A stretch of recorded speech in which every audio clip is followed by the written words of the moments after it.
Good morning, everybody. Good morning. This dreadful subject that you're forced to be at this morning actually won't be too bad. You'll actually have kind of, believe it or not, it might be kind of fun even. So this supervisor, he approaches his employee one morning. How are you doing? It's Monday morning, and he's glad to see her and all that. They have a good relationship with each other. And they chat for just a little bit about the weather's turning, it's getting cooler, it's nicer. He notices that she's in kind of a rotten mood, though, and he asks her about it. And she said, yeah, I'm in a rotten mood because it's those performance evaluations. They're the scourge of the universe. Everybody hates them, puts everybody in a bad mood. It destroys morale. And the guy said, I agree with you, but we got to do what we got to do. So he said, so you want to just get yours over with? She said, sure, why not? He hands her the performance evaluation, and she kind of looks at it, and she looks at him, and she said, best I can tell, I've done a pretty good job. And he said, you've done a great job. We're glad to have you here. And she said, but there's some chicken scratch on the bottom. I can't read it. What does it say? He apologizes for his handwriting. He says, I like to reward people for things they bring to the workplace that are unique. She said, well, what is it? Because I can't read it. He said, it's the way you look. He said, you're coordinated. You're a great representative of the city. You're very professional. And frankly, you're very attractive. I think that helped you out a little bit. And he walked away. All right. I want you to start thinking, was that an example of sexual harassment? So on a piece of paper somewhere, write down where I'm going to show you 3 scenarios. The first scenario, let's call it just performance evaluation so that you'll remember. You're going to decide in just a little bit whether you think these are examples of harassment or not.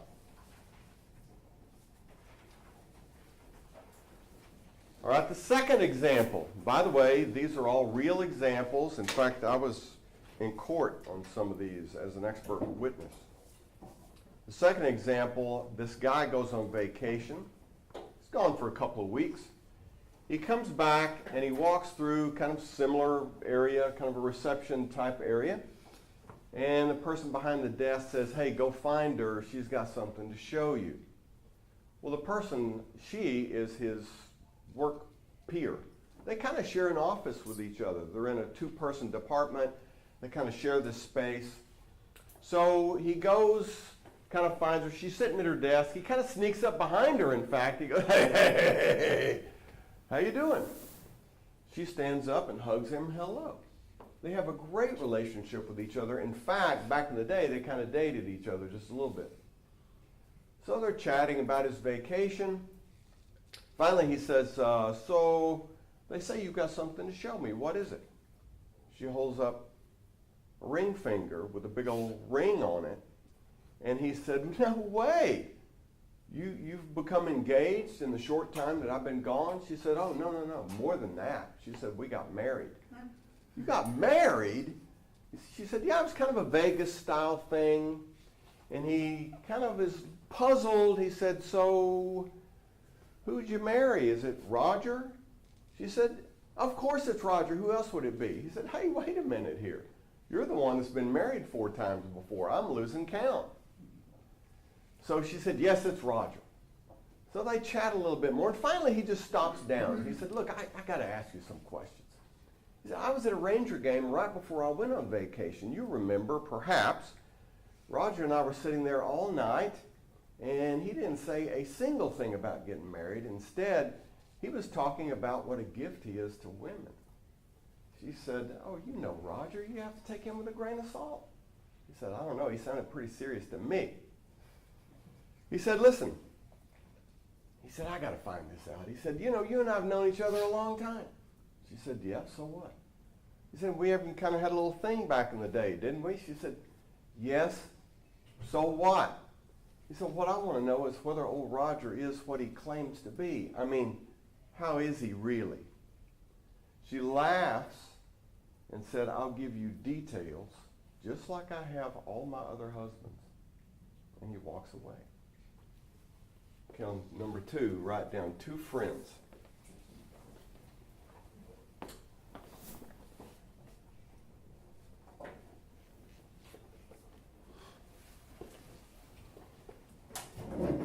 The third one was an incident with kind of a slimy boss. He walked up behind this employee of his who's sitting at a desk. He walks up behind her and he sniffs her. What is that you're wearing? And she said, well, it's my perfume, and you wouldn't be able to smell it if you weren't standing so close. He said, that'd be a pity. She said, what do you want anyway? Just real disrespectful. And he said, I've been thinking about you lately. I've been thinking that with your appearance and all, you should serve the organization in a different capacity. And there happens to be an opening in my department. She said, what are you driving at? He said, listen, I'm gone sometimes 3 or 4 days at a time. I kind of travel around to the other locations. I've often wondered what it would be like if somebody would sort of come along and, well, you know, kind of help take care of things. She said, are you offering me a job? He said, that all depends. On what? He said, on your performance. He said, now let's get one thing perfectly clear. He said, the requirements of this position are extremely loose, if you know what I mean. She said, I'm beginning to figure that out. He said, are you interested in a job? She said, I might be interested. She said, are you offering me a job? He said, once again, that depends on your performance. He said, would you like to go to lunch and talk further? She said, I'm very interested. And that third one, just write down creepy boss. Now beside that creepy boss though, kind of just so that you're in parentheses, put the word yes. Because it was obvious, because I condensed all the facts for you a little bit, she knew what she was saying yes to. There was no mystery. She knew that he was offering her a job, but she had to perform sexually first. But she said yes. She consented. Okay. So kind of gather the circle of wagons there just a little bit. Talk among yourselves. Do you think those are examples of harassment or not? Take each one at a time. If you think it is an example, just tell me why. If you think it's not, tell me why not. By the way, these are not easy as they appear. They open up all sorts of stuff. Okay, we'll talk it up just a minute.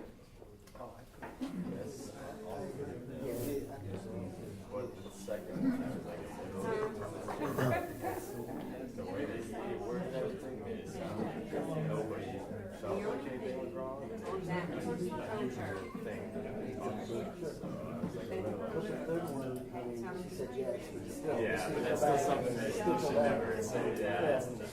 Y'all put yes on that one? Yeah. I put I'm doing it.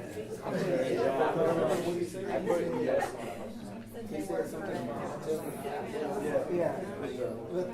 Yeah. The way that she said, just like all the other ones. It's like, So they've done that before. yeah, I wasn't sure. But I still put yes. So, yes, because of gestures. Inappropriate. Yeah. But also Yeah. it's just friends. So it's like two friends talking, but also their coworkers.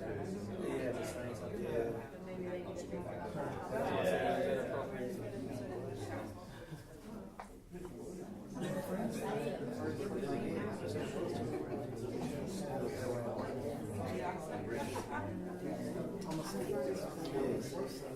I'm telling you, when in doubt, yes, yes. Yes, yes, yes. Yeah. She didn't say anything. Just because she said yes. But when there's sexual harassment. And then a couple of them, like you said, you want Okay, let's talk about it for just a minute. All right, let's take the first one, just the performance evaluation one. How many of you think, yeah, I would say that's harassment? How many of you would say, I don't think so? Everybody thinks so? I really don't think so, but I think you think so. You think I think so? You're trying to second guess the speaker. Why do you think so? Those of you why do you think it is? Honestly, I forgot the story. It was that nice. Pats her on the shoulder a bunch of times, performance evaluation, she looks attractive. Yeah. Yeah, it's, That's Yeah. she didn't give him the permission for the physical touch. How in the world do you give somebody permission for that? Well, you don't just keep patting somebody on the shoulder. I mean. Okay. you All right, and now you wait a minute, you bring up a good do your point. job, and then you're done. Okay, y'all, you bring up a great point. So let me ask everybody, how many of you have touched somebody over the last 6 months at work? Come on. I have volunteers come up and give me a hug all the time. Yeah, right? Handshakes. Yeah. On the shoulder? You haven't patted anybody on the shoulder? I dab. You do the fist bump thing, A handshake. A handshake. but some of you have touched somebody at work over the last 6 months, other than a handshake, Shook chairs right? and- Yeah. Okay, was that Chest on the harassment? shoulder. I haven't touched I didn't think so. Their perspective. It's their perspective. Yeah. What if they're hypersensitive? And it's perspective depends on the day. Gee, there's a cynic. Yeah. I'm retired nowadays. I was in corporate business for 35 years. All right, And it depends on the day okay, and the motivation. perhaps. Somebody else? You thought it was? Why? It just depends on the person who's getting touched. Who's getting touched? Yeah, or who's doing the touching? Well, look, I mean, some of us are kind of friendly people, right? You know, I'm a 6th generation Texan. I like pounding people on the back and being friendly if possible. So and my intent is honorable, right? I'm in a happy situation in my life. I don't need to make life complicated and harass anybody. But what if they don't like it? Am I to be punished simply because they don't like it when my intent is honorable? Did they tell you that they? Yeah. No. They didn't say anything. No, she didn't. Now here's the question for you, the second question. We haven't answered the first one yet. If she doesn't like it, should she speak up and say no? Should she say, I don't like it? Yes. She should put him on notice, right? Okay, you just opened up a huge can of worms with your answer. What if she doesn't? You tell by our body language. What if there's no body language? What if it's all hunky-dory? I got plenty of Supreme Court decisions to talk about where people absolutely were consensual. It was consenting. So should she speak up? You say yes. If she doesn't, she has consented. Now this is important because the next question is, can sexual harassment exist within a consensual relationship? Yes. Yes? How? If you're afraid to tell them. If you're afraid to say something because you want that job that you're getting a great performance review for. Think? Harvey Weinstein brought that one up. Yeah. I think if it escalates from one degree to another, What if it is full-blown sexual relationship? There was a case I'll tell you later on called Meritor Bank versus Vinson. And she was, this bank president had a relationship with his admin for 7 years. Completely consensual relationship. How in the world is that sexual harassment if in fact they had sexual encounters with each other 60, 70 times? If the job depends on that part of their relationship, then it's harassment. Okay, all right. Certainly inappropriate. Well, here's why. So good answers. We'll see if you're right. Here's why I bring up this consent thing. And partly I'm talking to you all, but partly I'm talking to the fire department too. And I always think of police and fire, particularly fire departments, when I talk about this. What happens, and I love police and fire. I'm a psychologist, and so most of my work is police and fire, mostly. And I latched on to those two groups some years ago. I like the culture. The culture has problems, but I really like it. I sort of connect with it in a way. You know what happens in a fire department every day? People twist off on each other, and it's good humor, right? You've got your buddy, you live with them, you know them almost as well as their families know them. And so if they screw up, or they make a mistake, they say something stupid, it is never forgotten. I'll twist off on you every day, and sometimes there's language, sometimes it's blue humor, and guess what? It's funny, and it's consensual. Because nobody's going to say, no, I don't like it, are they? Is that harassment? Are you safe? See, for you all, for example, some more than others, there are jokes told in the workplace, right? Somebody's going to tell you a joke, and it's funny. Somebody's going to talk about something that's funny.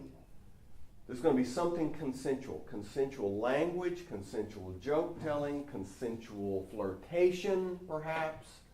Maybe it's even a dating relationship. Perhaps it's even a sexual relationship. It is all consensual. Are you on safe ground? That's an important question because that's what's happening in the workplace. Parks and Rec is another example of it. It's fun. It's a fun environment. My gosh. Public Works. Holy moly. We got to answer that question. That's a fundamental question we're going to answer today. Because if you find out that a consensual relationship could still be sexual harassment, then it means, I better be careful about what I say as opposed to how another person reacts to it. Because consensual means I'm going to smile at your jokes, I'm going to laugh at them, I'm going to accept your invitations, I'm going to banter back and forth. It all seems good until it's not. Right? That makes sense? All right, so let me go ahead and answer the first one for you. Is that first one, performance evaluation, sexual harassment? No, not yet. Not yet. Now here's the not yet part. Go to page 4. Down at the bottom, you'll see 4-factor analysis. This is a Supreme Court decision I'm about to tell you. The case began, it's a case called Harris versus Forklift Systems. So a woman named, I think her first name was Teresa, but Teresa Harris worked for Forklift Systems Incorporated. It's a heavy industrial equipment company.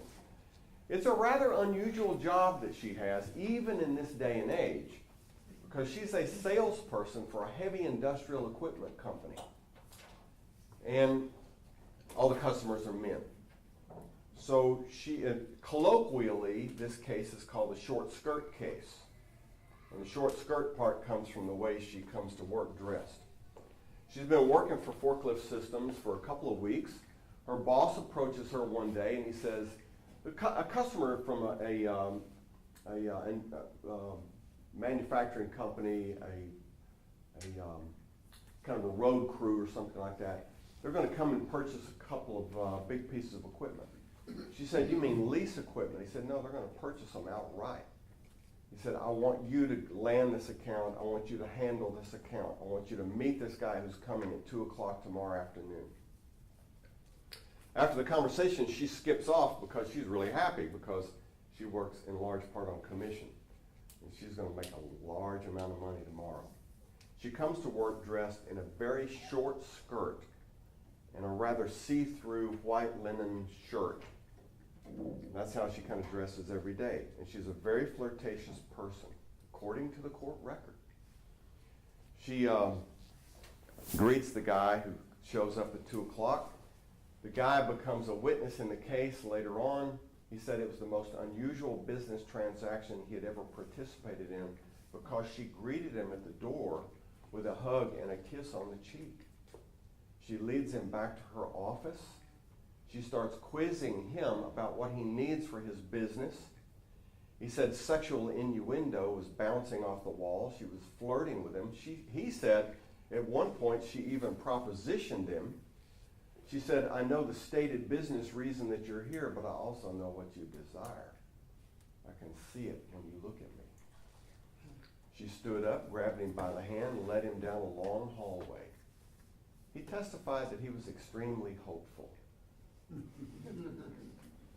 Until she opened these double wide doors and walked out into the sort of this gravel fenced lot, looks up at this crane and launches into a sales pitch. At that point, years ago when I read this case, I thought, I know what happened.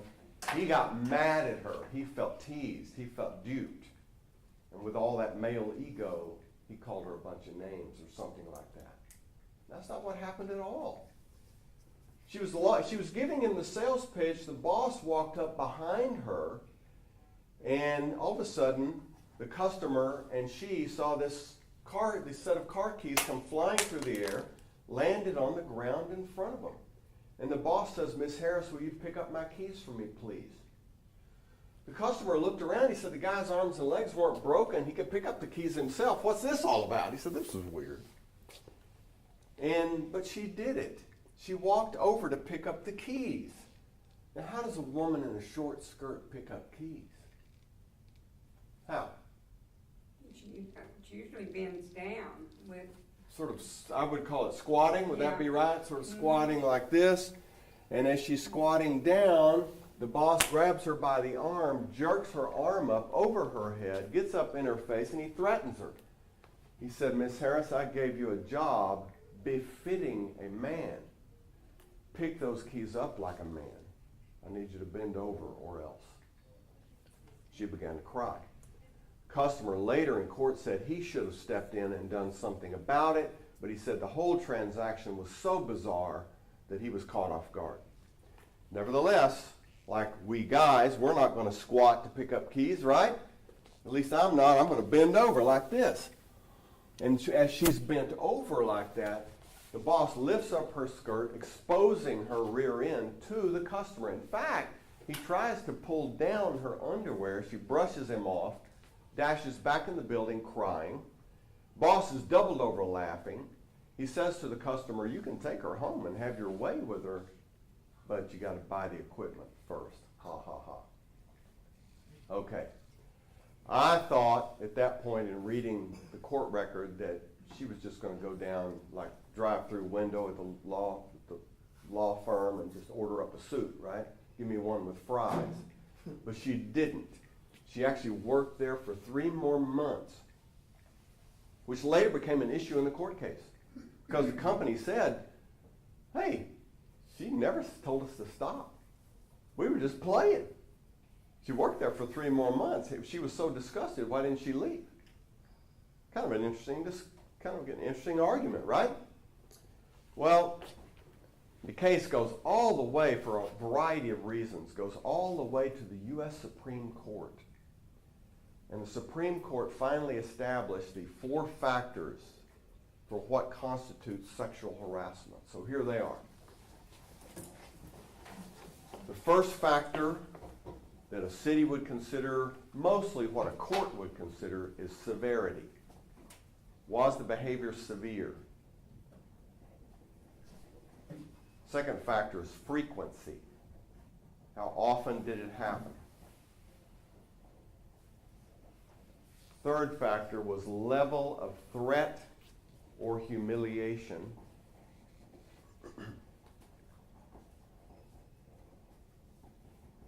And then the last factor is the degree of negative impact on the work environment. Negative impact.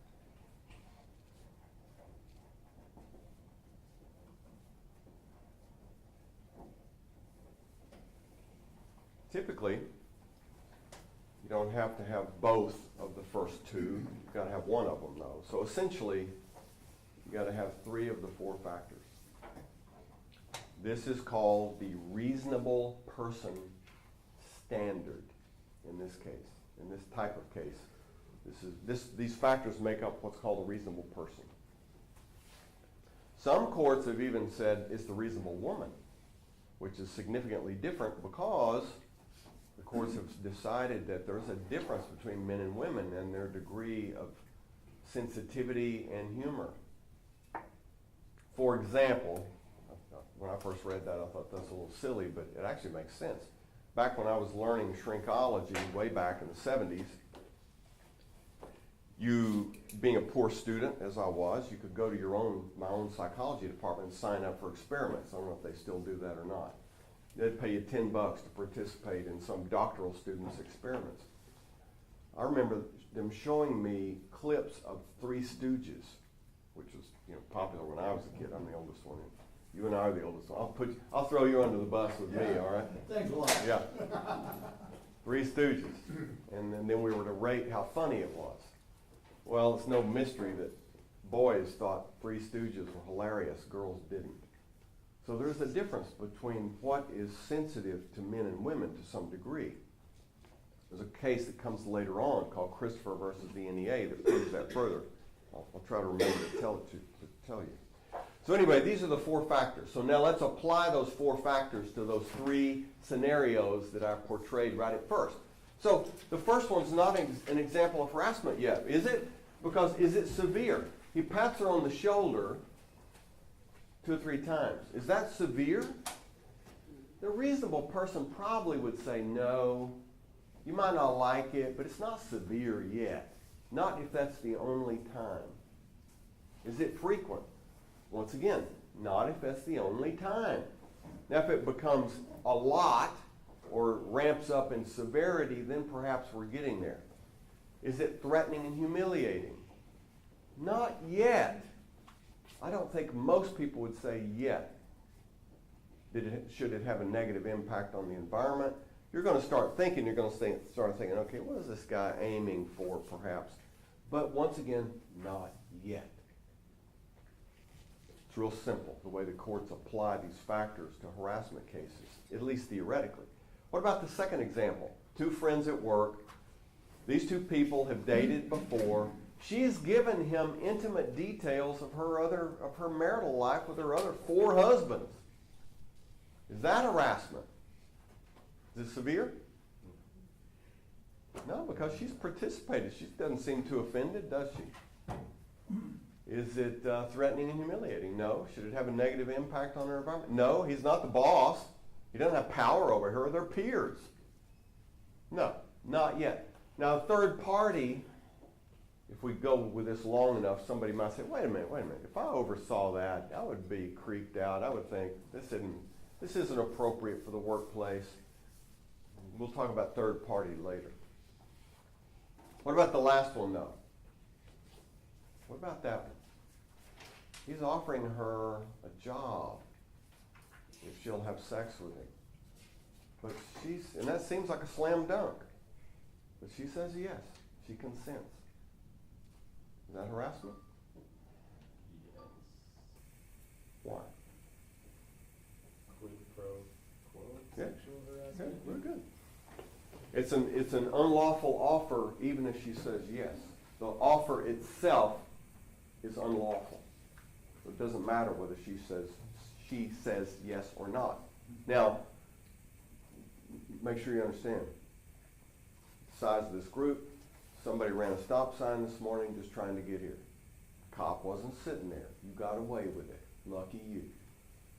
But it was unlawful what you did, right? We've all done it. All right, same is here. She's got to blow the whistle for him to be in trouble. If she never blows the whistle, then he may not be in any sort of hot water. But he's sort of broken the law nonetheless. If that makes sense to you. Okay, so those are the 4 factors. We're going to come back to those once again when I tell you about the sheriff later on. It's a bizarre case. Let me tell you for a minute, though, let's go back to something, way back. Let's go back to Bill Clinton for a minute. Bill had relationships. There were 3 famous women in his life, other than Hillary. They were Jennifer Flowers, Monica Lewinsky. Anybody remember the third one? Paula Jones. Paula Jones, remember that?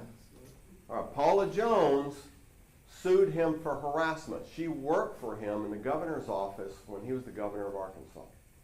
She said that Bill walked in her office one day, dropped his pants, and exhibited himself to her, and that it traumatized her. After he became president, she complained and I believe filed a suit for harassment. All right, I remember it being really bizarre because a sitting U.S. president is being sued for harassment. The case is going to come before, it was going to come before a female judge named Judge Wright. Judge Wright was a female African-American judge. And the National Organization of Women were really up in arms about Bill. They were tired of Bill and all his shenanigans. They were putting pressure on Judge Wright to find him guilty. Judge Wright did not find him guilty. Judge Wright dismissed the case. She dismissed the case before it ever came to trial. She said Paula Jones suffered no tangible effects. Tangible effects would be money, position, shift. That's tangible. I can see it, I can feel it, I can touch it. For your job, tangible aspects of your job are the money you make. Are you demoted? Do you get a crap shift? Stuff like that is tangible. That is discriminatory sometimes. Judge Wright said no. She got a raise and a promotion while she worked for the governor. She didn't suffer any tangible effects, therefore it's not sexual harassment. So Bill skated once again. And then 6 months later, we find out that Paula Jones is driving a big old 500 series Mercedes, and remember, she had plastic surgery. She had almost a complete facial kind of reconstruction. She was much more attractive, in fact. But everybody's wondering, where does she get the money to do this? She's a public servant. How's she getting the money to do all this? And then we find out that somebody in Bill's camp has given her $1 million. Why? I thought, what did I miss? Hush money. Exactly.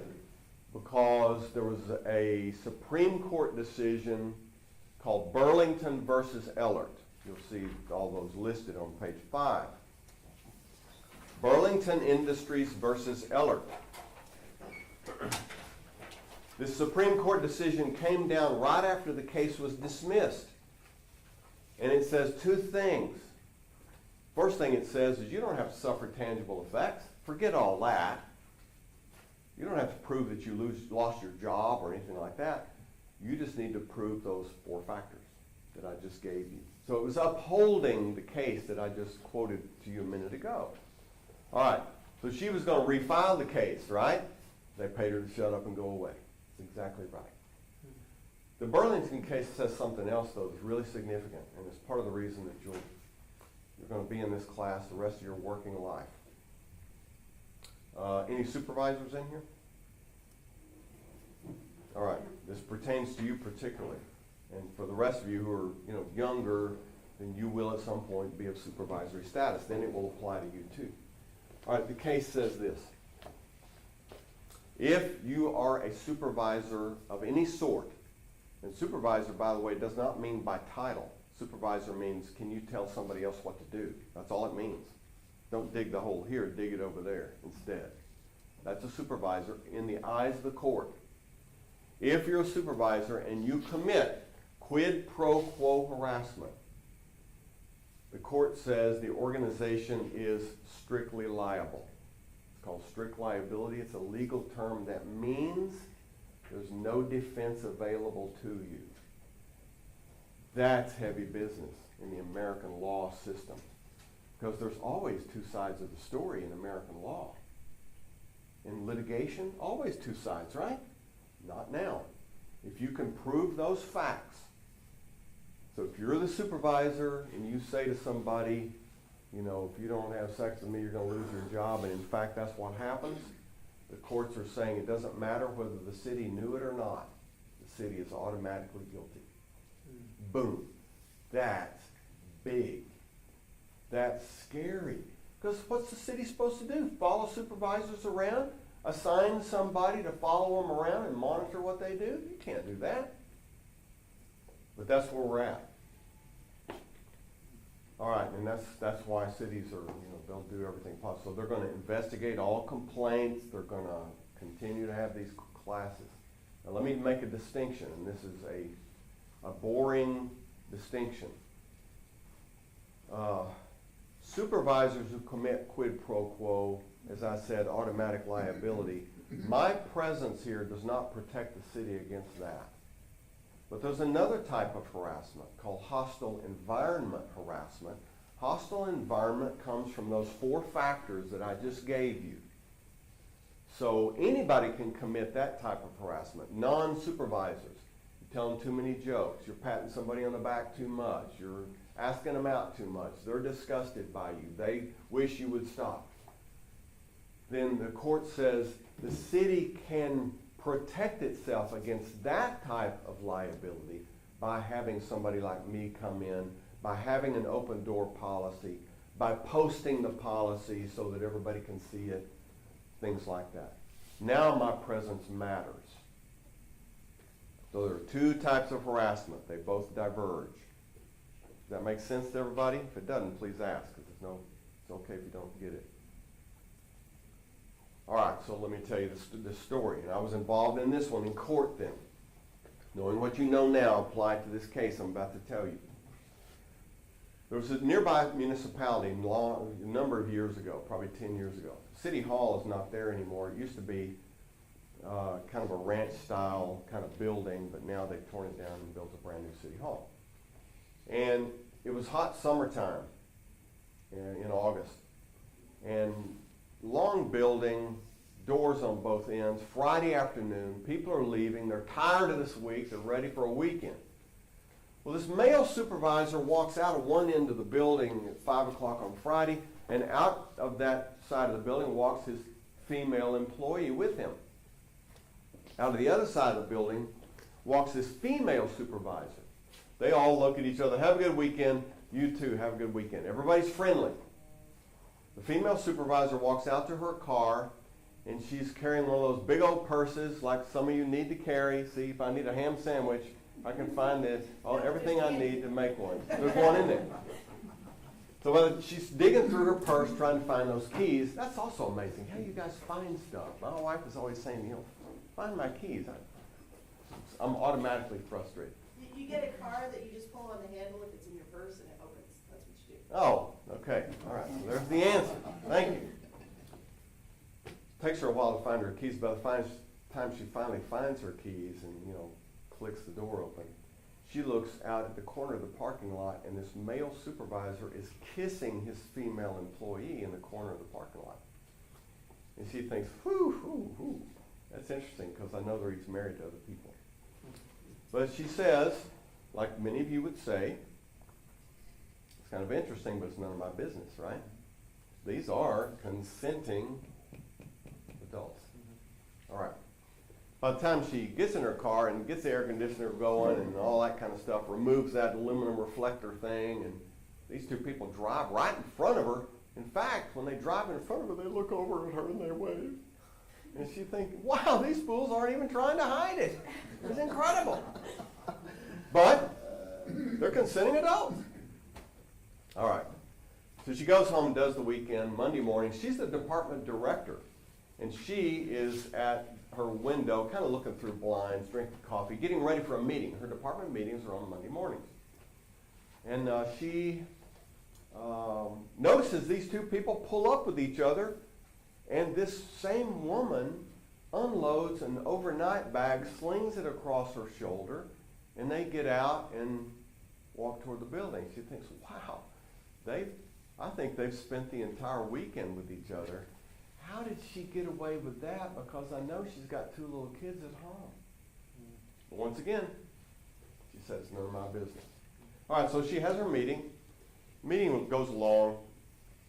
It's not until, and then she has to go to lunch, and it's not until 1 o'clock when she finally sits down at her desk to do some work.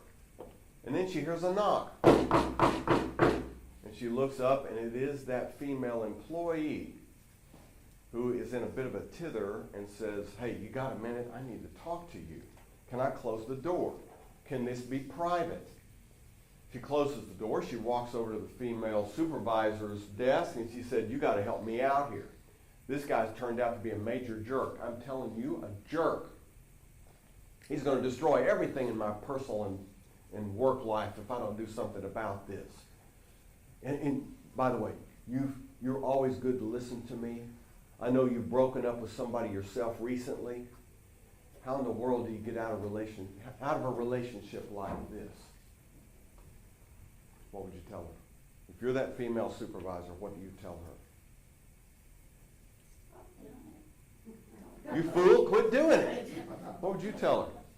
I wouldn't tell them to sit down, let's talk it over.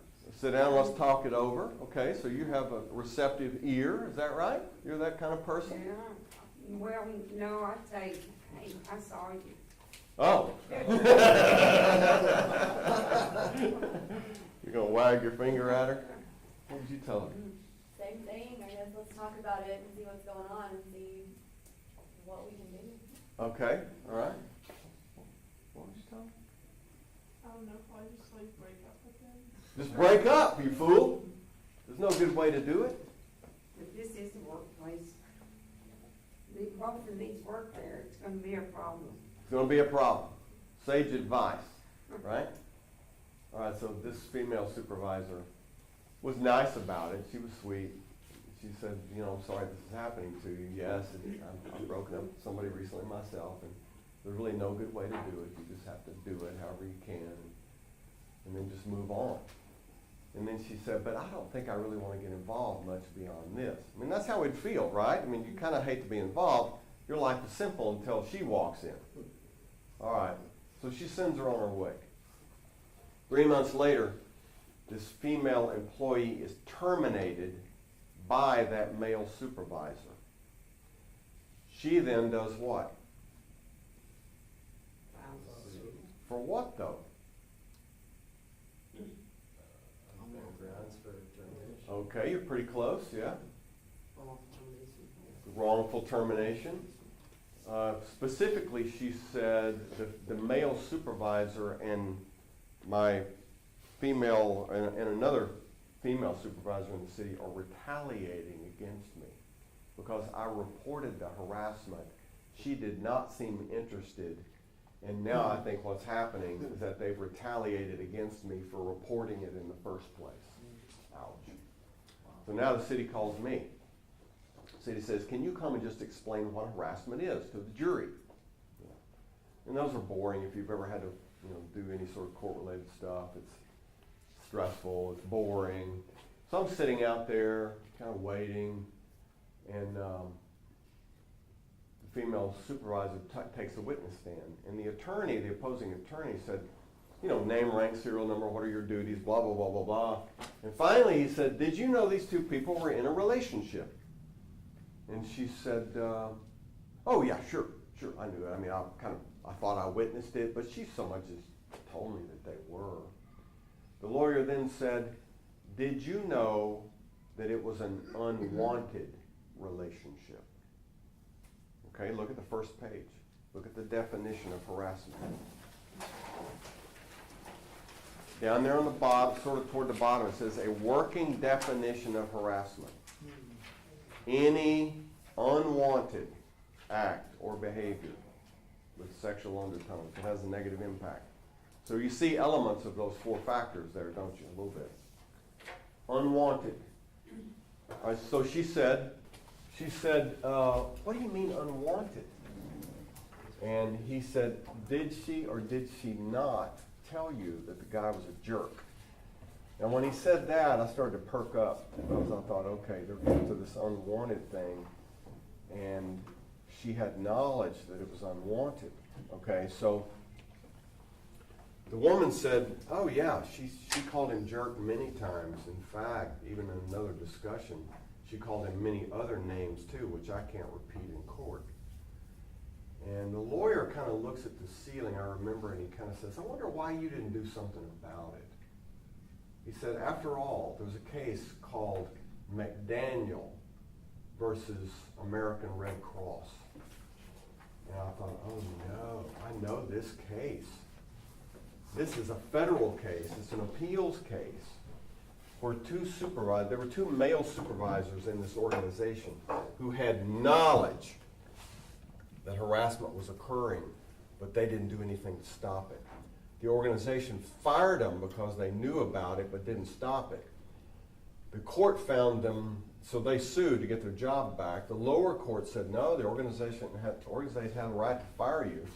So they appealed the case, and the appellate court said the same thing. The appellate court said, you are an agent of the company. Your knowledge means that the entire organization knows, which is an odd way to look at it. It's a kind of a there's a Latin term for that, where one part of the body knows about something, the rest of the body doesn't. It still means the whole body knows about it. So, found guilty. So the judge took a break. I'm thinking, just hoping he's going to the bathroom or something. He comes back in about 15, 20 minutes, lowers the gavel. Judgment against the city. The city's supervisors had knowledge, the supervisor had knowledge that this woman was having an unwanted kind of relationship. She didn't do anything about it. Judgment against the city. They moved immediately to the damage phase, which was a couple $1 million, as it turned out. So that's all really scary. So what does it mean for you? It's actually really simple. If you have knowledge that harassment is going on in any form or fashion, third party hearsay, direct observation, direct report, go to HR immediately and report it. Now, and then the monkey's off your back. Absolutely off your back. All you got to do is report it to HR. Now, if the person is sitting there in front of you saying, I'm being harassed, you know, I need it to stop, then you would call HR immediately while the person is sitting there with you. Don't ever tell the person, go talk to HR. You do it for them while they're there, or you walk them over to HR together. And HR will absolutely drop everything at that moment and take care of it. Okay, does that make sense? That's all you got to do. It's real simple. If you don't do that, it becomes real unsimple, becomes real complicated, and you can be held personally liable if you're a supervisor. The organization would be liable, and the organization in turn, because we all know which way stuff runs, downhill, they're going to hold you accountable too. Okay, so we still have all these questions to answer, all these. But what I want you to do right now is go to the second page, so on the back of the first page. I want you to answer all these questions. Now, listen to this though. I want you to cheat. You're welcome to talk it over. You're welcome to look on your neighbor's paper. You can Google them. I don't care. And the reason you can do this is because you're still going to miss some of them anyway. They're kind of complicated. It depends on circumstances. There's a couple of them in there that are both true and false simultaneously. See if you can figure out which ones those are. Sexual harassment is violence and sexual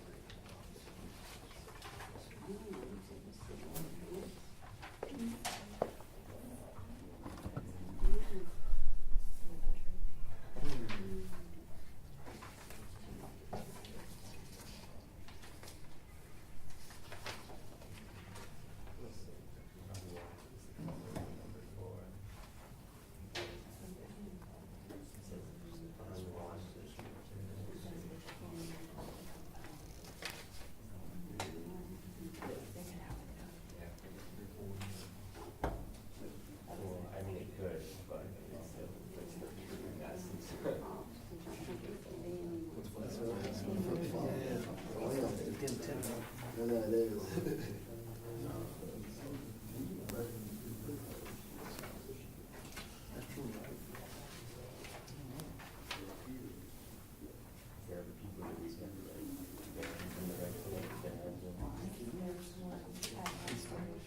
He was my fan, but he was.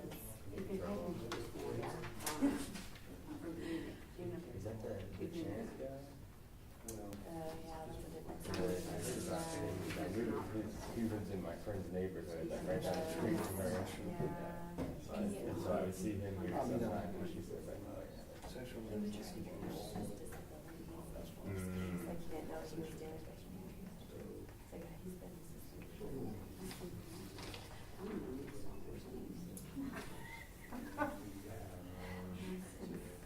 Let's say age is true depending on the severity, right? Maybe.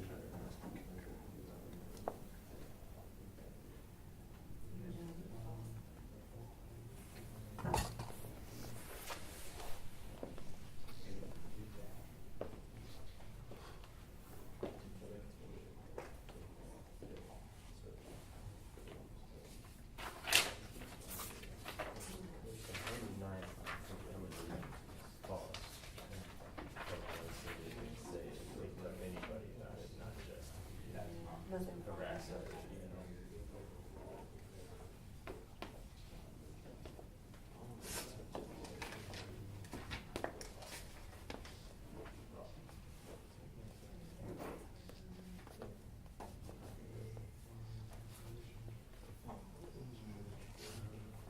That's kind of like the one that we just did though, isn't it? Number 13.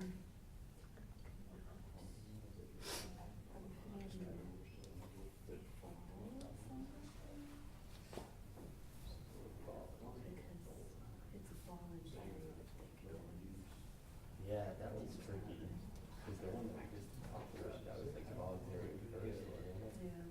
It's hard. No,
okay. Watch, that one's gonna end up being true.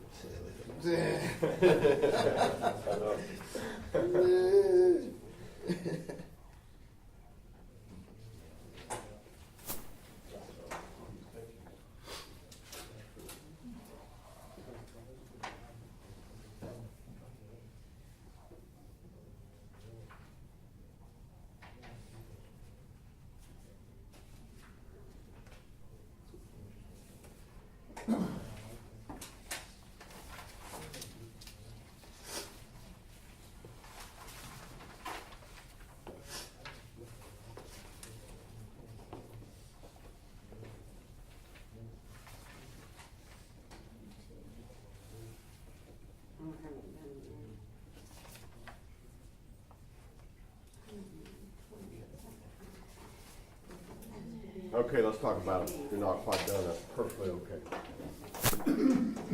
Number one. How many put true on number one? How many put false on number one? Well, you're both right under different circumstances.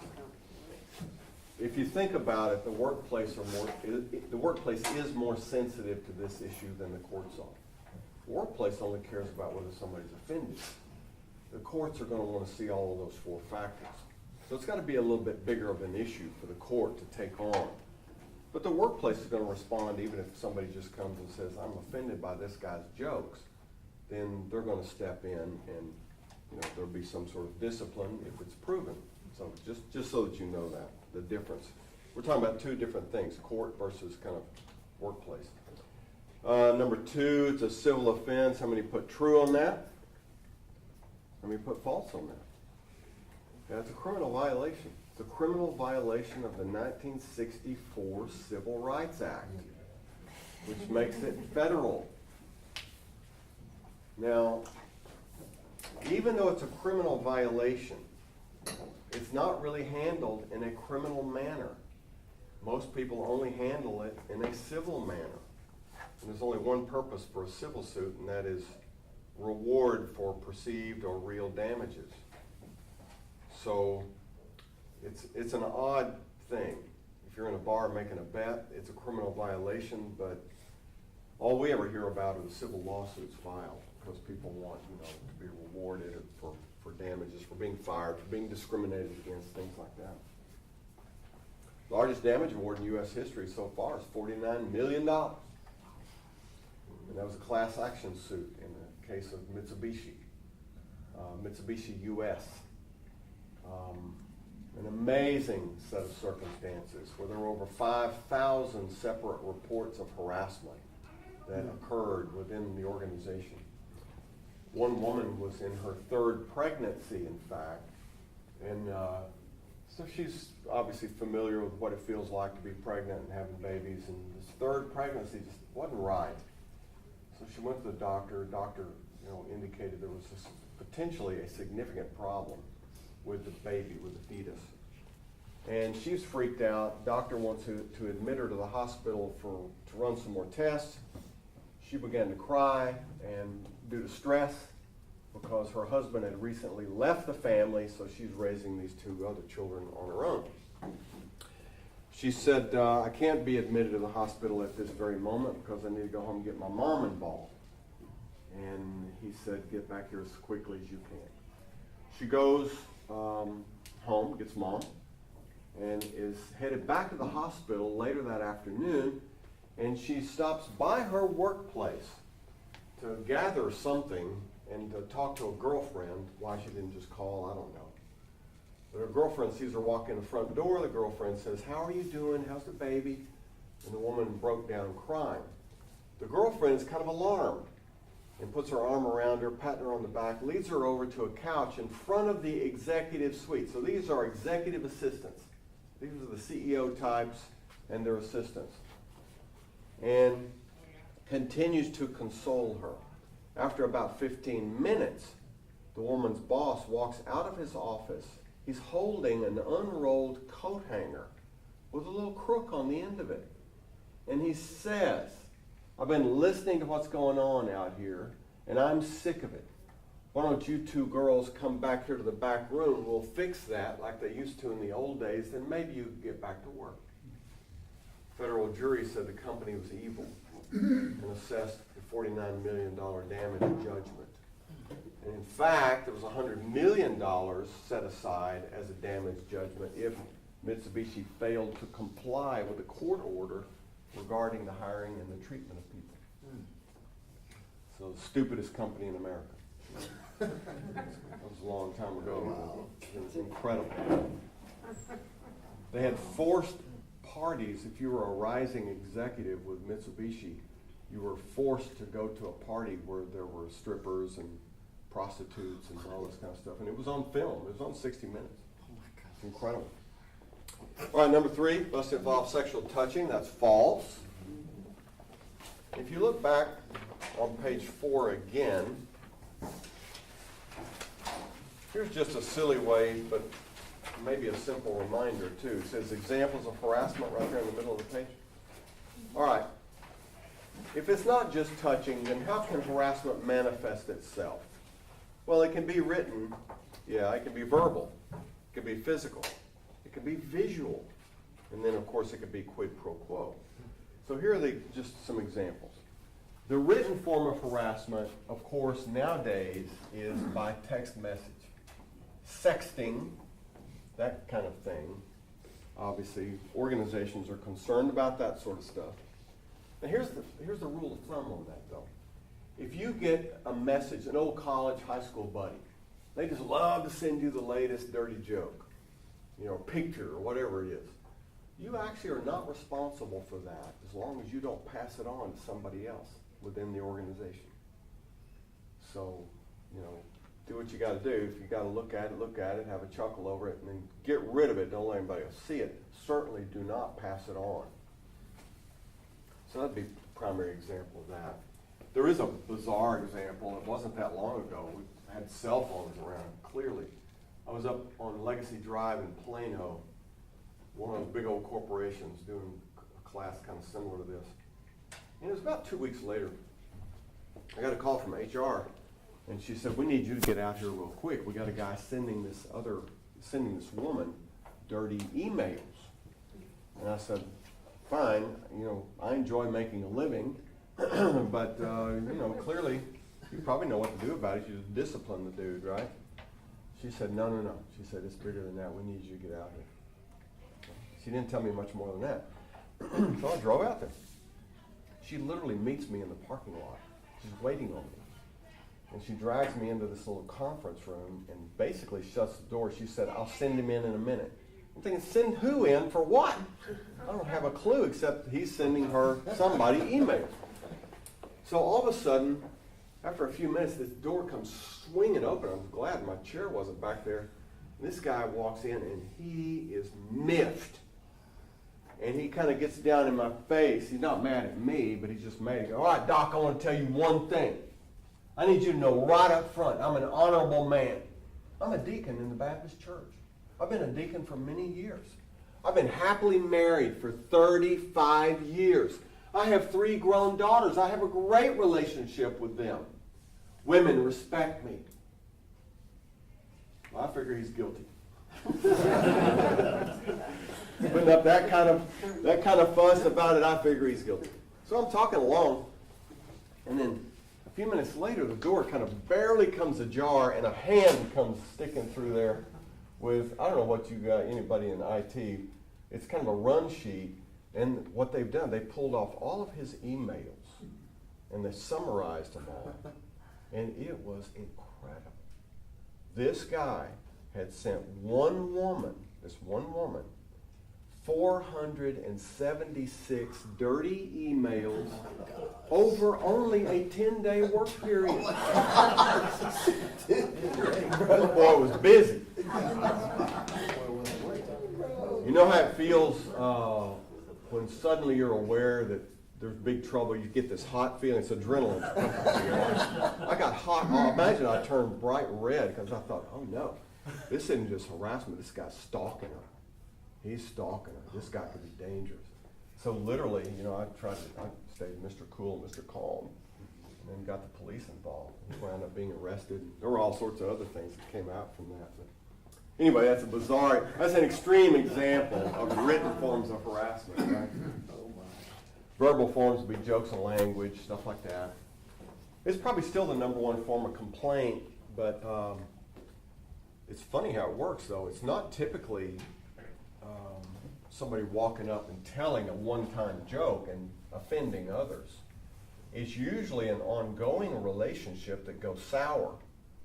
So what will happen oftentimes is 2 people have a relationship with each other, and then they'll ramp it up, and they'll ramp it up, and they'll ramp it up, and maybe it's dating. Maybe they just started out as friends, and then it more and more and more, and finally somebody gets upset because the other person's putting pressure on them for dating or something, and they'll retroactively, yeah, those dirty stories, yeah, those were offensive.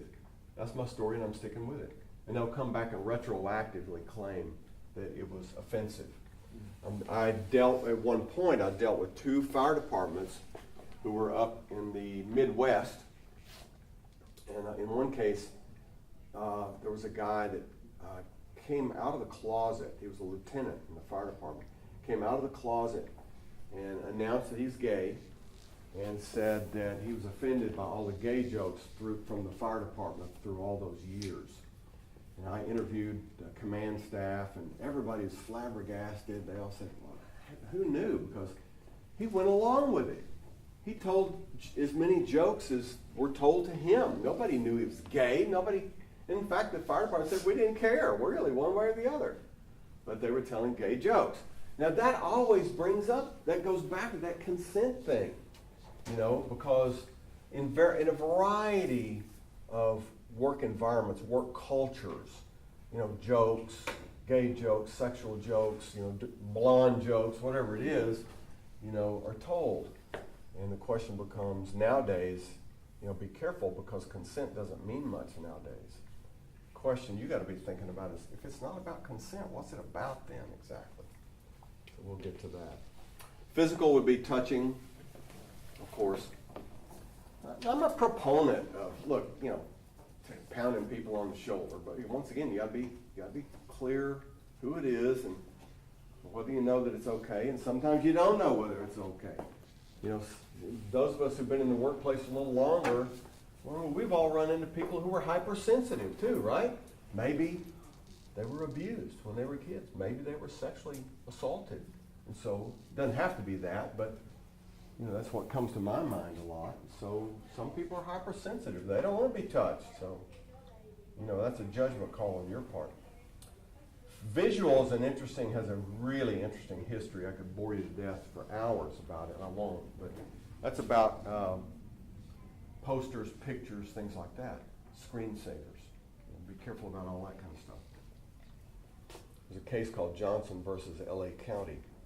Fire captain's bringing Playboy to work, and the admin tells him to stop. So I guess this fool was showing admin Playboy or something. I don't know. Well, they wind up, he kind of bows up to him. They ask him to stop, and he said, no, it's my First Amendment right to read whatever I wish. Wow. Pretty damn good argument if you ask me. So he kept bringing Playboy to work, and they fired him. So his attorney, it's a really interesting little case. In fact, I'll quote you the entire defense argument.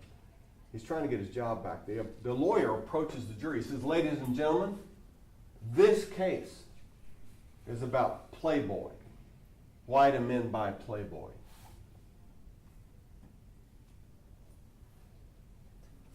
To read articles. The articles, of course. That's the only reason.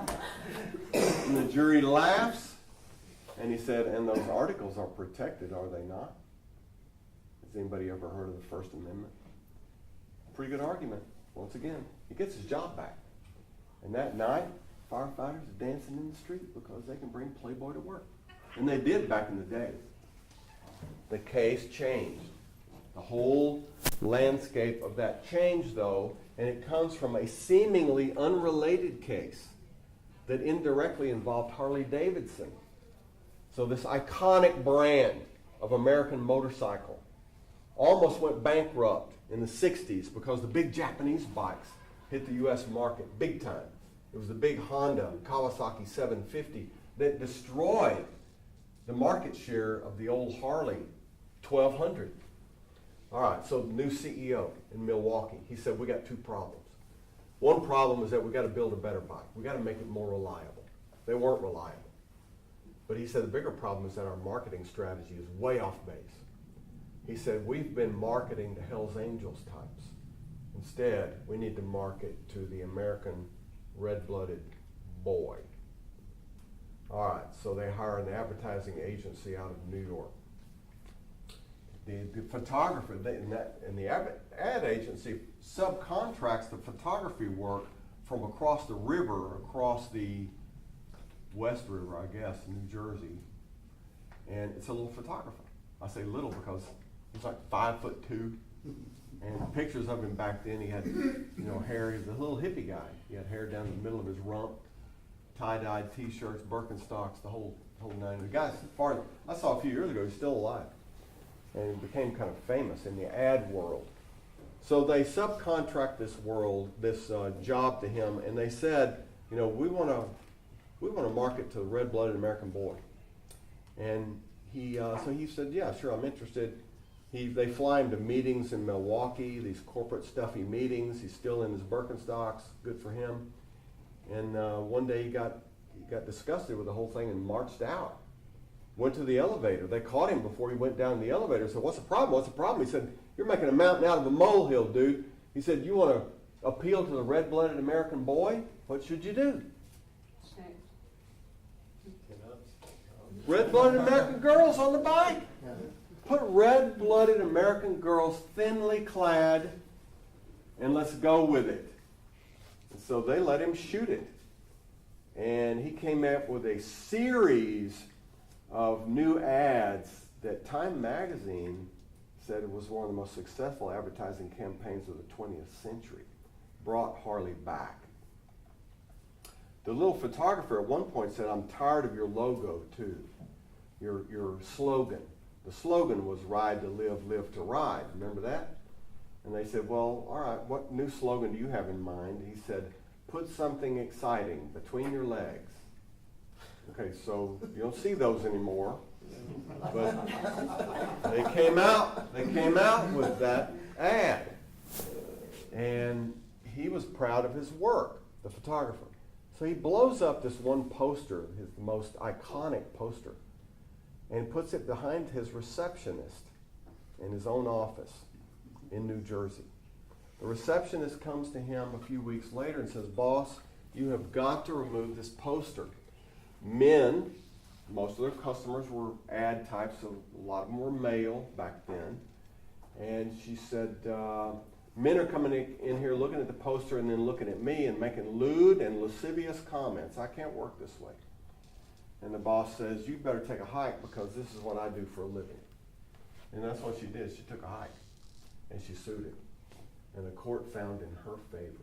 The court said to the photographer, "You have a higher responsibility than your First Amendment right." Because he was arguing First Amendment right himself. My right to create art. And they said, "You have a higher calling than your First Amendment right." He said, "What is that?" He said, "It's your responsibility to protect her work environment. That comes first. So that's why you don't have First Amendment rights at work. You can't bring Playboy into this workplace. You can't even bring it in and keep it in your private area, your own desk. There is no such thing as a private area of the work environment. None. A conversation behind closed doors, if somebody hears it, is not a private conversation. So that's the ruling. I shortened all that for you, but there you go. All right, number 4, are we? All right, so number 4, yes, it can happen within the confines of the workplace. Yes, it can happen outside the confines of the workplace. The answer could be true or false. It can happen outside the workplace, of course. But there's a strange thing about it. We'll get to here in a second. It can occur anytime, anywhere between any two people. You missed that one because the answer is false. It cannot happen between just any two people. You must be connected by work. So you see, sexual harassment, at least the remedy for harassment, only pertains to workplace relationships. So, for example, you go to, let's say you go to McDonald's today, and you're standing in line, and another customer does something really offensive while you're in line now. Is that harassment? No. It's not your workplace. I'm not saying you're not offended, I'm just saying it's not harassment. It won't be called harassment. It might be called something else, and you'll have to pursue a different line of remedy. But you're not going to be able to seek a sexual harassment type of remedy. What if you're standing there in line and the person behind the counter working for McDonald's, they do something offensive to you? Is that harassment? Yes. No. It's not your workplace, remember? It's their workplace. What if you do something offensive to that person? Is that harassment? Yes. That's their workplace. Oh. You get it? I mean, it's kind of funky, isn't it? But it's their workplace. Okay, so what's their remedy? Is their remedy against you? No. Their remedy is against their employer. See, they're going to tell their employer, Altie comes in here every Monday and throws down those sexual jokes and that flirtation, and it's offensive, and it's the workplace's responsibility to make the customer stop. There's a case called Galdamez versus Potter. It establishes that very thing. So people in utility billing in the city get the crap beat out of them by, there'll always be this old fart that doesn't like the fact that his water bill is 20 cents higher than it was last month. So he's going to come in, he's going to be all mad, he's going to call people, the women names and stuff like that. So if they're offended by this fool, they're free to call the police department. The police has to come in and make them stop. Okay, 6, 7, and 8 are all false.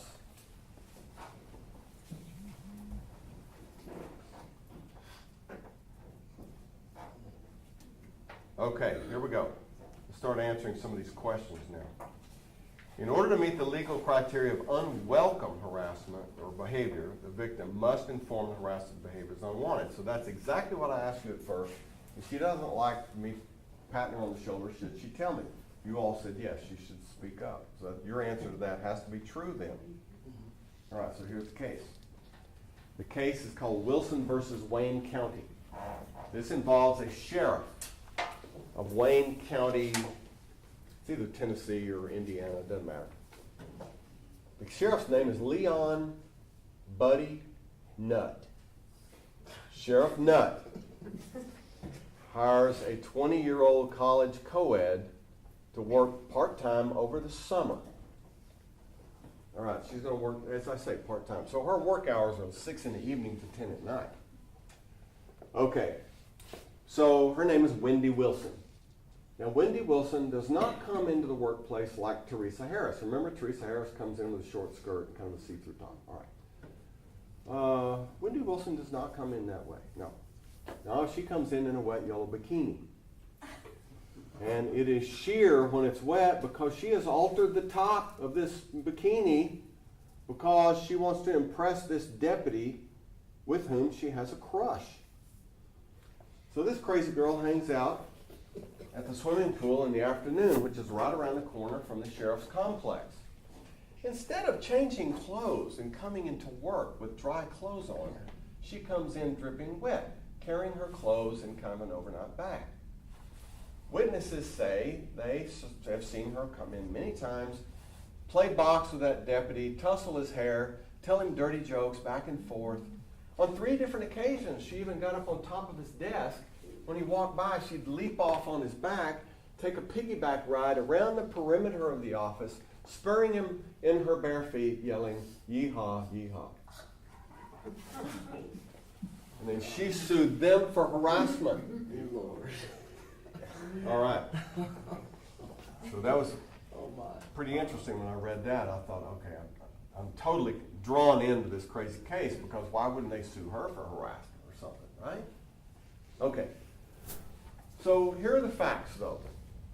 A couple of phases here. You're actually going to be a jury. You're going to decide whether you'd find this guy guilty or not guilty, okay? All right, the facts are these. I'll boil them down, but these are the undisputed, basically the undisputed facts. She is there one night. At the time, she's appropriately dressed, and the dispatchers, the dispatch supervisor on that shift said, "Hey, we need some paperwork from the sheriff, and we know that he's there. We've just been in contact with him. This is like 9 or 10 o'clock at night or so, pretty close to the time she gets off. And we want you to run around there and get these forms from the sheriff. Separate building." So she does it. She goes around there, knocks on the sheriff's door. He invites her in. They sit, they chat, they flirt. At one point, the sheriff gets up from his desk. He walks over to the door. He locks it. He turns off the light. He finds her and embraces her in a big old hug. He begins to kiss her and fondle her. After a few minutes of that, he takes her hand and he puts it in the strategic position for fondling him. So I had to work on the story. They stand embraced a little while longer, kissing and fondling. At one point, she removes her hand. He puts her hand back. He lays down on the floor at one point, and he asks her to lay down with him. She stands motionless. He reaches up through the darkness, finds her wrist, pulls her down on the floor, whereupon they had a sexual encounter. It was not violent. After all was said and done, they get dressed, lights come on, doors unlocked, doors open. She returns to the dispatch area with the paperwork that was requested. About 40 minutes later, she began to cry and freak out. She called the deputy with whom she had a crush. She says, "I've been raped, I've been raped." Deputy comes by and picks her up in a patrol car, whisks her off to the hospital. Nobody even knows she's gone. 3 days later, there are rape charges pending against the sheriff. She has also filed an emergency sexual harassment suit against him. What this means is that he's facing a civil trial and a criminal trial. So he's in a world of hurt. Okay, in court, these are established facts. And you're going to apply these against those 4 factors that I gave you earlier. The sheriff said she is a barbarian. It's a lot of these quotes, or word quotes. She's a barbarian. She dresses inappropriately. She behaves inappropriately. Hell, she solicits sexual attention. She's attracted to everybody. I just gave her what she wanted. She's just attracted to me as she was a deputy. The 3 women that work for the sheriff, all of his elected terms, said that the sheriff is a good man. He's moral, he's ethical, he's responsible, and he's a good supervisor. On the other hand, they said that Wendy Wilson was immoral, irresponsible, reprehensible, unlikable, and a slut. Quote. Wendy Wilson says, wait a minute, the sheriff and the deputy are both my supervisors. They never told me I was dressed inappropriately. They never told me to go and get dressed differently when I walk in. Besides, there's no dress code policy in the county. Wendy Wilson said the sheriff is 54 years old. He weighs somewhere north of 220, 230 pounds. Okay? I think those are all the facts. Oh, sheriff said she never once said no. She never once said stop. She never tried to wrestle away from my grasp. She never tried to turn on the light or unlock the door. It was consensual. All right. You put your heads together. So the judge said, all right, jury, you've heard the facts. Apply the facts against the factors. And the judge says, but one more thing. He said, make sure you've got to decide whether, based on that working definition on the front page, was it welcome or unwelcome, wanted or unwanted? If it was wanted, forget about it. The factors don't matter, right? But if it was not wanted, now the factors should be applied. So you decide. Talk it over with each other. Come to a consensus between you. All right. How many of you would say, I would think I would find him guilty? Okay. I would find him not guilty. Not guilty because of the consent? Consent and, yeah. Okay. Those of you who think guilty, why? Well, there was no consent, really. There wasn't? I don't think so. Why not? Number one, there was no verbal consent. Yeah. Implied consent? I don't know I if would it's say implied or no. not. You know, She pulled away. we Oh, were talking about nice. She hesitated. Yeah. She hesitated, so is there consent, even though she went through with everything, Right. was there consent? Well, you listened to the story well. She did what? Pulled away. She pulled her hand away. She didn't lay down immediately. She didn't seem too urgent. All right, so, I mean, you know, your answer, any jury could see it one way or the other. I thought it was a pretty good case. He was found guilty in both cases. And here's what it was all about. In the civil case, his own testimony backfired on him. He was saying she was inappropriately dressed, behaving inappropriately. She's a barbarian. Guess what? The court said, you kidding me? You had knowledge. You're the supervisor. It's your responsibility to make it stop. By the way, how many of you, and it's probably those who are a little bit older, how many of you remember the McDonald's hot coffee case? Okay, if you're younger, this case was significant. And it's bizarre that we remember this case. And the question becomes, why do we remember it? It's like in my day when President Kennedy was shot. I can tell you exactly where I was, exactly what I was doing. I was in second grade. So these things that we remember, why do people remember the McDonald's hot coffee case? So this woman drove up to any old McDonald's drive-through, ordered coffee, and it spilled in her lap and gave her second-degree burns, pretty significant burns. Now, at the time, most of us were thinking, this woman is an idiot. Does she not know that hot coffee will burn her? Right? You damn fool. Well, the issue became, though, that McDonald's had been warned. They had had over 1,000 complaints about the temperature of the coffee. It was too hot. Plus the server put the cap on the wall. And so this woman was awarded one day's profit from the sale of McDonald's coffee worldwide. It's $2.2 million. Why do we remember the case, though? Why? Because it switched. See, when we were all blaming her for being an idiot, we were putting blame on the victim. That's the way, at least that's the way the courts looked at it. The court said, no, it's corporate responsibility. So the reason we remember this silly case is because all of a sudden it established corporate responsibility. So that's the way the civil trial ruled here, civil jury ruled here. He was, in a criminal trial, he was saying, she's just as attractive to me as she was a deputy. I just gave her what she wanted.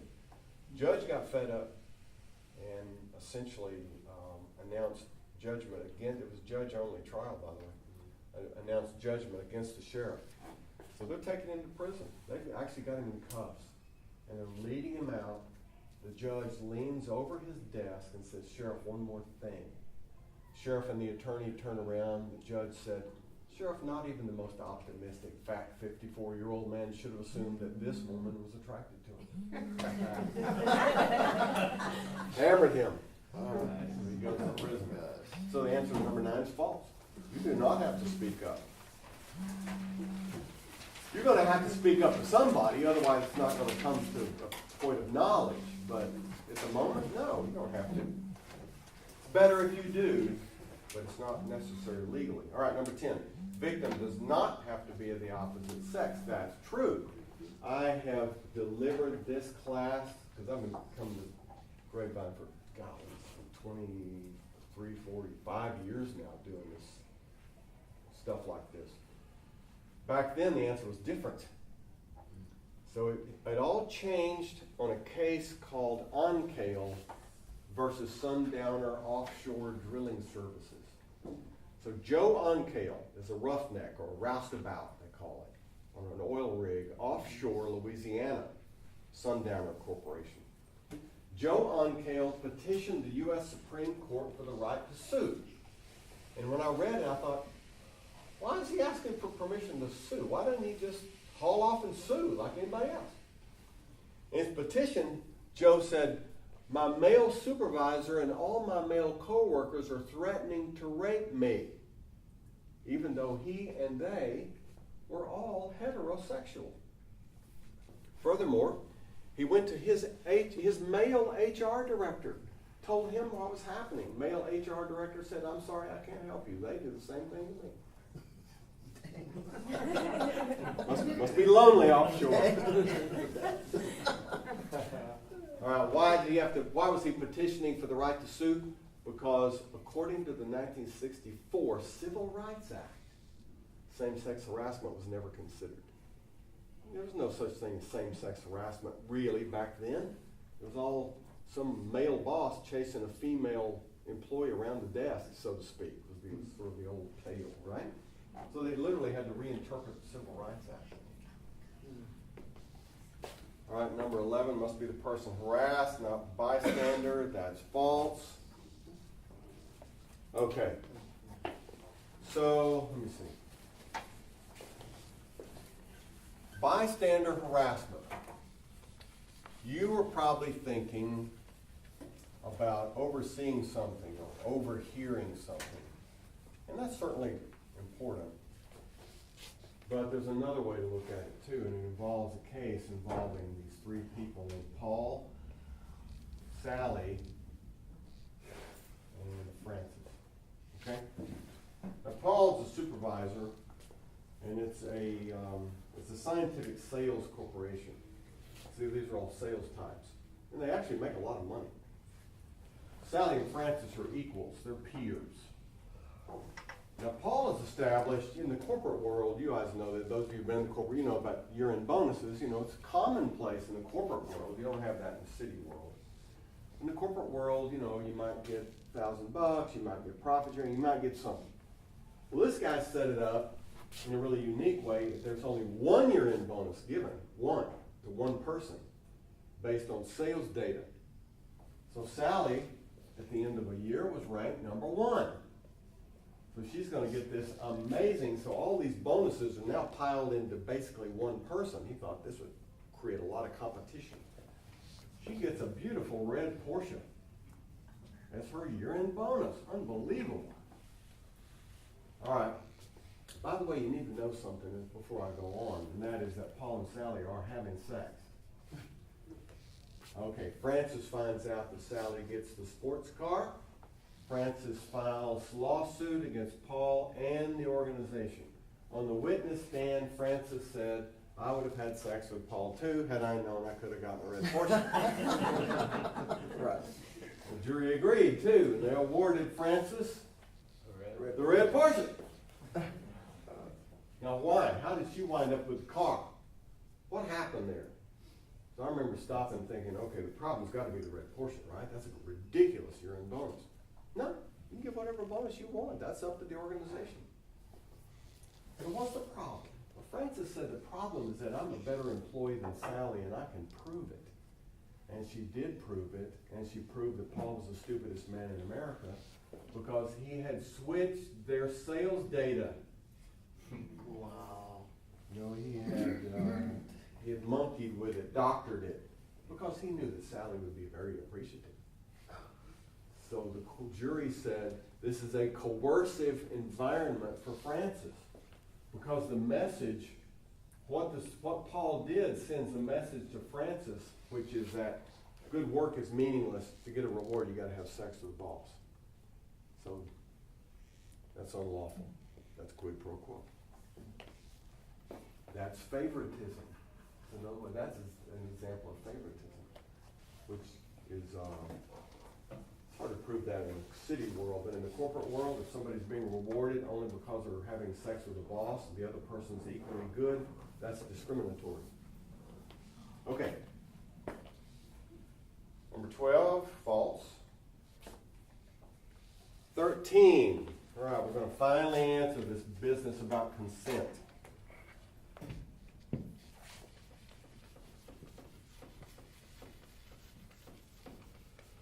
The case is Meritor Bank versus Vinson. And the bank president, as I said earlier when we started, is having an affair with his admin. I think it's a 4-year affair, actually. 4 years they've had a relationship. And he fires her one day. He said, you've used your sick time excessively. She turns around and files a lawsuit against him. She said it had nothing to do with excessive sick time. It had to do with the fact that I stopped having sex with him. That's what it's really all about. Seems like a slam dunk. But she also testified it was a completely consensual, voluntary relationship all along. Wow. So it seems complicated now. And I wasn't there, obviously, but the attorney would have gone something like this. The attorney would have said, all right, dude, so you're having a relationship with this woman. The president would say, yeah. The attorney's thinking for a minute, because this is a long time ago. This is an 80-something case. And finally he would say, all right, are you having sex with her? Yes. Great. Now what do we do? Then he has a brilliant idea. He thinks, well, okay, so have you had sex with her more than once? Yes. Now he starts to perk up a little bit. The attorney's excited. So more than twice? Yes. 5 times? Yes. So what are we talking here? The president eventually says, well, who knows, but somewhere around 60 to 70 times we've had sexual encounters. Now that's way better than just once, isn't it? Because it proves consent. And any first-year law student would know that's our defense right there. And sure enough, they win the lower court case. The court said, a consensual relationship cannot be sexual harassment. Get out of here. Her lawyer appeals the case, though, with a brilliant argument. Her lawyer says, consent is not really even the proper question. The real question is whether his advances were welcome.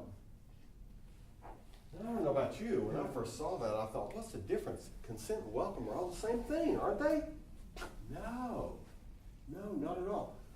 You consent to something, all of us do, but we don't like it. The dentist, for example, right? It's a crazy example. Well, she said, I consented, but I didn't like it. 60 or 70 times she didn't like it, apparently. So what was the issue? Her performance evaluations were exemplary. The only reason that he fired her was that she eventually stopped having a relationship with him. Made it quid pro quo. So the issue is not whether somebody consents. It's not whether they laugh at your joke. It is whether they like it. Now, here's the problem with that. See, you consented to come here. I know, because I see you sitting here. But do you like it? I mean, we'd rather be doing any number of other things, right? I'd rather be backpacking in the Rockies or something like that. Smoking a cigar, drinking a scotch, perhaps. Not in the morning, but you know. It's 5 o'clock Right? somewhere. Somewhere. All right, so welcome is a state of mind. Consent is visible. That's why I tell supervisors all the time, you, Mr. or Mrs. Supervisor, having a relationship with a subordinate, have graduated with high honors from stupid school. Because that subordinate could be doing it because they're afraid not to. I even had this crazy CEO one time. After class, he said, all right, dude, he said, I'm going to get her to sign an affidavit. He just said it, announced it like that. I thought, oh, okay, so you're telling me you're having an affair. I know. And he said, and that'll put me on safe ground, right? What's the answer to that? No, because she could say the same thing. I signed the affidavit because I was afraid not to. But see, it's an imbalance in power. You can't get past that. Okay. 14. Employers held responsible. That's true. 15, the organization must have knowledge. That's false. Remember, quid pro quo. The organization can be completely in the dark about it and yet still be held responsible. Number 16, the employee complains, and you'll have this happen. Somebody will come to you and say something like, this idiot's telling dirty jokes and it's offensive to everybody. But I just need you to know it. I just need to put you on notice. If you're a supervisor, guess what? You have knowledge now. Now you're stuck. You may not like it, but you are stuck with that knowledge. So go get that monkey off your back. Go tell HR. And as long as you do it in good faith, if you're with a good HR department like this one, they'll pay attention to it. I work with a lot of different kind of organizations, and some are rotten. Some HR departments will blow it off. So you better log, somewhere document what you talked about, the time, the day, what was said, just for your own protection, and just keep it somewhere. 17, false, of course. 18 is false. 19 is true. 20 is false. 21 is also usually false. A single incident's not usually enough. It usually needs to be repeated unless it's severe. Yeah, there you go. 22 is false. You got to have proof. There will be investigations. I've been a part of them. I've done several investigations here in the city. We did one time. This is about 4 years ago. Carolyn Van Duzy was some of you remember her, she was HR. Carolyn and I spent about 40 hours each on this investigation. And in the end, had no finding. We couldn't tell. It was a he said, she said kind of thing. When that happens, that was a little bit about, that was, you had that thought on the recent Supreme Court thing. It seemed that way. There were some witnesses, but some not reliable. And so it would have been a no finding. Then you have to move on down the road. The organization will ask you, what would you like to see happen? If you're the complainant and you're free to say, I just want the person to stop, all the way to I want this person fired, that doesn't mean the city will do it, but the city will usually ask you what you want for remedy. Because they're trying to get what your goal is, what you're hoping for. So it's a good question. And they should come back to you and report what the outcome was. So if they don't, go ask them. Number 23, what the victim should do, tell the person to stop, go tell HR, tell supervisor, something like that. All right? Does the person have to say no? No, they don't. Consent is not the proper question. The question is, do they welcome or want the advances? And that is hard to tell because welcome is a state of mind. Make sure you get rid of your knowledge if you have it. Questions? Thank y'all. Good job.